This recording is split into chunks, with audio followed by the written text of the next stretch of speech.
Hello friends, welcome to my channel. Hello Priya. இன்னைக்கு வீடியோவில் நம்ம என்ன பார்க்க போகிறோம்னு பார்த்தீங்கன்னா, ரொம்ப ஈஸியாக சிம்பிளாக செய்யக்கூடிய காலிஃப்ளவர் சில்லி தாங்க. பாருங்கள், பார்க்குறதுக்கே எப்படி இருக்குது. இது ரொம்ப ஈஸியான ரெசிபிங்க. இதில் நான் இஞ்சி பூண்டு பேஸ்ட்டோ இல்லை எதுவுமே நான் ஆட் பண்ணலங்க. பட் இதனுடைய ருசி ரொம்ப நல்லாயிருக்கும். நீங்கள் மார்னிங்கில் ரொம்ப சீக்கிரமாக இதை குழந்தைங்களுக்கு செஞ்சு நம்ம லஞ்ச் பாக்ஸில் கூட கட்டி கொடுத்துடலாங்க. அவ்வளோ நல்லாயிருக்கும், தொட்டுட்டு சாப்பிடுவாங்க. ஸோ கண்டிப்பாக ட்ரை பண்ணுங்கள். இப்போ வாங்க இந்த ரெசிபி எப்படி பண்ணுறதுன்னு நம்ம பார்த்துடலாம். வீடியோக்குள்ளே போகிறதுக்கு முன்னாடி இது வரைக்கும் என் சேனலை சப்ஸ்கிரைப் பண்ணலன்னா சப்ஸ்கிரைப் பண்ணிக்கோங்க. வீடியோ பிடிச்சிருந்தா ஒரு லைக் போடுங்க. இப்போ வாங்க நம்ம வீடியோக்குள்ள போயிடலாம். இப்போ நான் ஒரு பாத்திரத்தில் தண்ணி வச்சு ஒரு 1/4 ஸ்பூன் மஞ்சள் தூளும் சும்மா ஒரு 2 சிட்டிகை உப்பும் போட்டு கொதிக்க வைக்க போறேங்க. இது கொதிச்சதும் நம்ம காலிஃப்ளவரை ஆட் பண்ணிக்கலாம். இப்போ பாருங்க, தண்ணி கொதிக்க ஸ்டார்ட் ஆயிடுச்சு. இப்போ இந்த ஸ்டேஜில் ஸ்டவ் ஆஃப் பண்ணிக்கலாம். நான் இன்னைக்கு ஒரு மீடியம் சைஸ் காலிஃப்ளவரை இந்த மாதிரி சைஸில் கட் பண்ணி வச்சுருக்கேங்க. இது பார்த்தீங்கன்னா உங்களுக்கு ஒரு 400 கிராம்ஸ் கிட்ட வருங்க. இப்போ இதை அப்படியே நம்ம அந்த தண்ணியில் ஆட் பண்ணிக்கலாம். இப்போ இது ஒரு மூடி போட்டு மூடி வச்சிடலாங்க. ஒரு 2 மினிட்ஸ் கழித்து நம்ம வடிகட்டி எடுத்துக்கலாம். ஒரு 2 மினிட்ஸ் ஆயிடுச்சுங்க.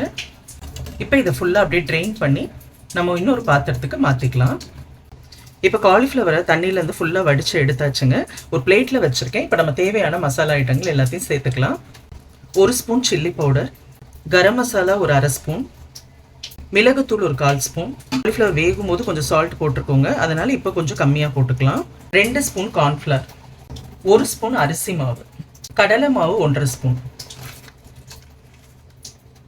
கொஞ்சமாக ஃபுட் கலருங்க. இது கம்ப்ளீட்டாக ஆப்ஷனல் தான். உங்களுக்கு வேணான்னா இந்த ஃபுட் கலர் நீங்கள் ஸ்கிப் பண்ணிக்கலாம்.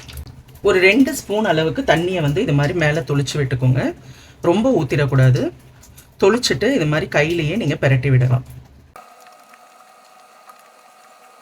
இப்போ உங்களுக்கு பார்த்தீங்கனாலே தெரியும், இந்த மாதிரி காலிஃப்ளவர்லாம் மசாலா எல்லாமே நல்லா ஒட்டியிருக்கணும்.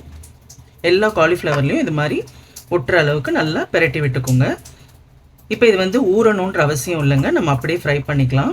இப்போ ஒரு கடாய் வச்சுட்டு காலிஃப்ளவர் பொரிக்கிற அளவுக்கு தேவையான எண்ணெய் விட்டுக்கலாங்க.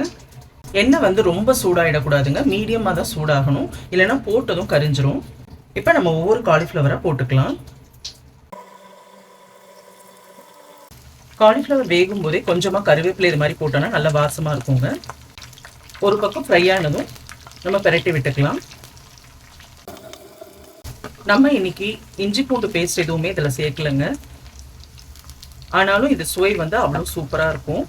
இது ரொம்ப ஈஸியான ரெசிபிங்க. மார்னிங் டைமில் கூட நீங்கள் கடகடன் செஞ்சு குழந்தைங்களுக்கு ஸ்கூலுக்கு கொடுத்து அனுப்பலாம். அவ்வளோதாங்க, நல்லா ஃப்ரை ஆகிடுச்சு. உங்களுக்கு பார்த்தாலே தெரியும். இப்போ பாருங்கள், இந்த அளவுக்கு கிறிஸ்பியாக ஃப்ரை ஆகணும். இப்போ நம்ம இதை எடுத்துடலாம். இப்போ பாருங்க, சூப்பரான காலிஃப்ளவர் சில்லி ரெடிங்க. நம்ம இதே மாதிரி இப்போ எல்லாத்தையும் பொரிச்சு எடுத்துக்கலாம். அவ்வளோதாங்க, சூப்பரான காலிஃப்ளவர் சில்லி ரெடிங்க. பாருங்க, பார்க்கறதுக்கு எப்படி இருக்கு, சாப்பிட்றதுக்கும் ரொம்ப நல்லவங்க. இது ரொம்ப ஈஸியான ரெசிபிங்க. காலையில் நீங்கள் டக்குன்னு செஞ்சு குழந்தைங்களுக்கு லஞ்சுக்கு கூட நீங்கள் கொடுத்து அனுப்பலாங்க. ரொம்ப விரும்பி சாப்பிடுவாங்க. ஸோ கண்டிப்பாக ட்ரை பண்ணுங்க. ட்ரை பண்ணிட்டு எப்படி இருந்ததுன்னு சொல்லி எனக்கு கமெண்ட்ல சொல்லுங்க. வீடியோ பிடிச்சிருந்தா ஒரு லைக் போடுங்க. இது வரைக்கும் என் சேனலை சப்ஸ்கிரைப் பண்ணாதவங்க சப்ஸ்கிரைப் பண்ணுங்க. நம்ம இதே மாதிரி இன்னொரு வீடியோவில் சந்திக்கலாம்.